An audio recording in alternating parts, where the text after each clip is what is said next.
Kita sering sekali mendengar ada orang yang menikah tapi tidak mendapatkan kebahagiaan. Padahal dia sudah lama, tapi kebahagiaan itu tak kunjung datang. Bismillah, kita akan bahas tentang kenapa pernikahan bisa hancur dan kenapa kebahagiaan itu tak kunjung datang. Nah, ternyata dari banyak perselisihan, pertengkaran, atau permasalahan rumah tangga yang menjadikan hancur dan tidak bahagia sebenarnya bukan dari satu masalah. Kebanyakan adalah masalah yang komprehensif, masalah yang sudah kompleks yang begitu ternyata membuat dia lelah. Mungkin dari mulai komunikasi yang tidak baik, mulai dari permasalahan ekonomi, permasalahan anak, permasalahan ibadah, dan permasalahan lainnya sehingga disatukan, sehingga dia mencari kebahagiaan itu sulit. Dan ini terjadi bukan hanya kepada pasangan yang baru menikah, tapi boleh jadi yang sudah lama menikah pun, kalau ternyata tidak sama-sama belajar, kalau ternyata tidak sama-sama saling memuliakan, maka perjalanan pernikahannya bukan bahagia, tapi malah mungkin boleh jadi capek, lelah, dan malah ternyata banyak dosa di dalamnya. Kenapa? Karena tidak saling mengingatkan, tidak satu visi misi, dan tidak bagaimana mengharap ridha Allah Subhanahu wa Ta'ala.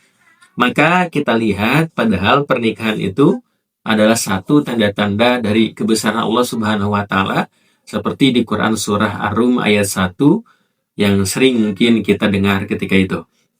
Wa min ayatihi an khalaqalakum min anfusikum azwaja, dan seterusnya, yang artinya bahwa Allah menciptakan pasangan kita dari jenis kita sendiri yang di dalamnya bisa merasa tenang, merasa tentram, kasih sayang.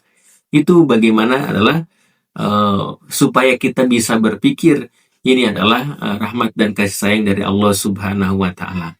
Maka di dalamnya tujuannya adalah membangun keluarga yang sakinah, mawadah, warahmah. Nah, maka ketika sakinah adalah timbul ketenangan, timbul kasih sayang, timbul cinta, itu bagaimana dalam pondasi pernikahan. Nah, ketika pondasinya hilang, maka inilah yang mulai hampa, mulai kosong, bahkan mulai berselisih, masalah muncul 1, 2, 3, dan seterusnya, tidak diselesaikan, akhirnya menjadi kehancuran dalam rumah tangganya.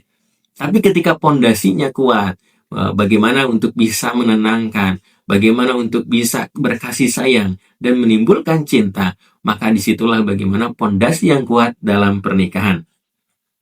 Dan termasuk pendapat dari para ulama adalah untuk mendapatkan sakinah, mawadah, warahmah adalah dengan cara bertakwa.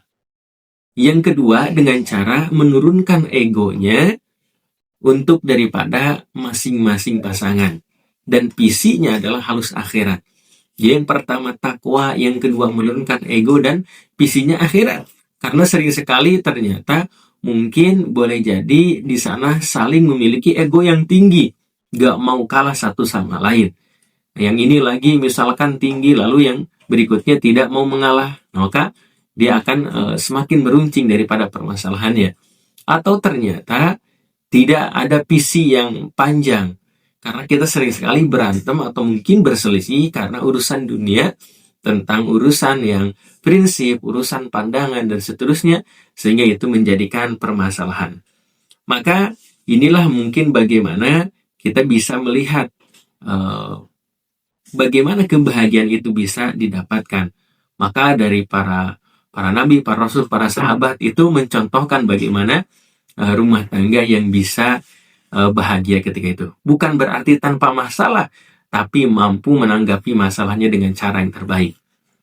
Ketika itu Umar bin Khattab pernah ada yang datang untuk bertanya, mengadukan bagaimana tentang hidupan rumah tangganya. Yaitu Umar bin Khattab bisa memberikan masukannya kepada sahabatnya ketika itu dengan sabar. Dengan apa katanya? Dengan sabar.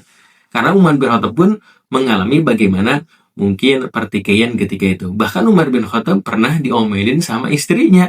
Tapi Umar bin Khattab tidak membalas omelan itu. Padahal Umar bin Khattab adalah pemimpin, orang yang tegas. Tapi ketika boleh jadi dalam berumah tangga, ketika itu Umar bin Khattab tidak membalas daripada omelan istrinya. Maka sahabat yang akan mengadukan kepada Umar bin Khattab itu ternyata tidak jadi. Karena apa?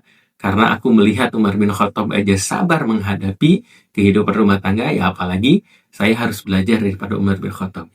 Dalam artian, bukan berarti mungkin boleh jadi rumah tangga orang-orang hebat itu tidak ada masalah.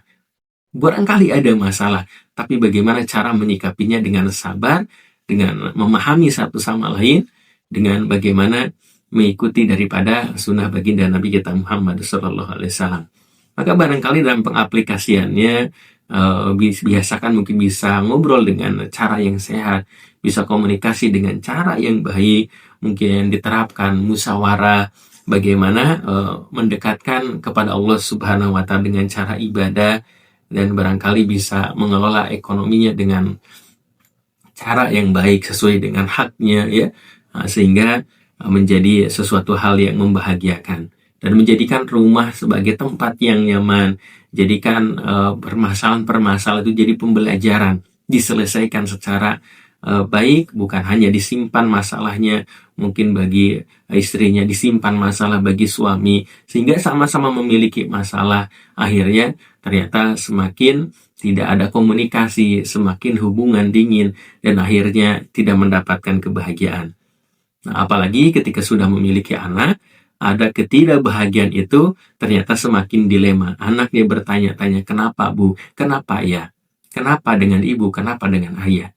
Nah, itulah yang menjadikan mungkin rasa sedih bagi anaknya, bahkan rasa sedih bagi orang tuanya, karena anaknya pengen ayah bundanya tetap bahagia, keluarganya yang bahagia. Maka kita berdoa kepada Allah, Rabbana hablana min azwajina wa dzurriyyatina qurrata a'yun waj'alna lil muttaqina imama. Berdoa supaya bagaimana diberikan pasangan yang soleh atau yang soleha, anak keturunan yang penyenang hati, dan menjadi pemimpin bagi orang-orang yang beriman. Maka pada intinya, rumah tangga yang runtuh bukan karena badai datang yang sekali hantam, tapi barangkali ada juga yang karena retakan kecil, karena masalah-masalah mungkin yang kecil yang dibiarkan sehingga menjadi menumpuk. Dan kuncinya adalah pada iman, kuncinya ada pada komunikasi, kuncinya ada pada kesabaran dan kepada visi akhirat ketika itu. Maka rumah tangga yang dibangun dengan takwa, mereka akan tetap berdiri kokoh. Dengan mungkin boleh jadi ketika hari ini diterjang oleh badai dunia yang penuh dengan lika-liku, dunia dengan penuh fitnah, dunia dengan penuh cobaannya, tapi dengan ketakwaan itu akan menyelamatkan dan menghantarkan kepada keluarga yang sakinah, mawadah, warahmah. Jika ayah bunda punya sharing seputar inspirasi kali ini, boleh ditulis di kolom komentar. Jika suka boleh di like, share, dan subscribe. Barakallahu fikum. Oh iya, kami punya program Safari Dakwah. Bagi Anda yang memiliki masjid, majlis taklim, sekolah, dan lain sebagainya, berkesempatan untuk mengadakan kegiatan parenting, kajian Islam, seminar, dan lain sebagainya. Dan juga kami memiliki produk buku-buku terbaik seputar parenting Islami, dan juga kelas online tiap bulannya. Ayah bunda segera dapatkan, hubungi admin.